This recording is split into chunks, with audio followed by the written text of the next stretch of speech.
सगळ्या सब्जेक्ट्स मध्ये मला आउट ऑफ मार्क्स मिळतात. फक्त की मॅथ्स मध्येच थोडंसं म्हणजे मला थोडं जमतच नाही, म्हणजे मॅथ्स असं. म्हणजे शपथ मी खोटं नाही सांगत, म्हणजे मॅथ्सची वगैरे ट्युशन असते की नाही म्हणजे सकाळी, तर मला ऍक्च्युली त्यावेळेला असं कसं तरीच व्हायला लागतं पोटात, कसं तरी उलटी सारखं होतं मला. तर आता म्हणजे लास्ट वीक जेव्हा असं झालं तर मी आजीला सांगितलं, तर आजी आईला म्हणे जाऊ दे ग म्हणे, दुखत असेल म्हणे, नको जाऊ देऊ म्हणे आज तिला ट्युशनला. मग ट्युशनची वेळ निघून गेल्यावर थोडंसं म्हणजे असं मला बरं वाटायला लागलं, म्हणजे घरी बसून काय करणार ना, म्हणून मी बस थोडा वेळ म्हणजे अशीच म्हणजे खेळायला गेली बस. मग दुसऱ्या दिवशी पण तसंच झालं, तर मग पुन्हा नाही गेली मी. मग तिसऱ्या दिवशी जेव्हा झालं तेव्हा आई म्हणे तुला डॉक्टरकडे न्यावंच लागतं म्हणे आता.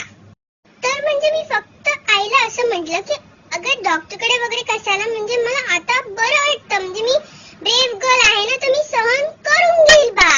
तर मग आई म्हणे हो का, असं का, डॉक्टरकडे नाही जायचं का, ठीक आहे म्हणे. आणि दुसऱ्या दिवशी तिने मला जबरदस्ती ट्युशनला पाठवून दिलं. मग तिने असं म्हटलं तर मी जाऊन बिचारी बसली ट्युशन मध्ये. तर मग मॅडमनी मला एक प्रश्न विचारला ना, तर पुन्हा मला एकदम पोटात दुखायला लागलं. मी मॅडमला म्हटलं अहो मला बरं नाहीये हो म्हटलं, म्हणून मला पोटात असं होत आहे. तर त्यामुळे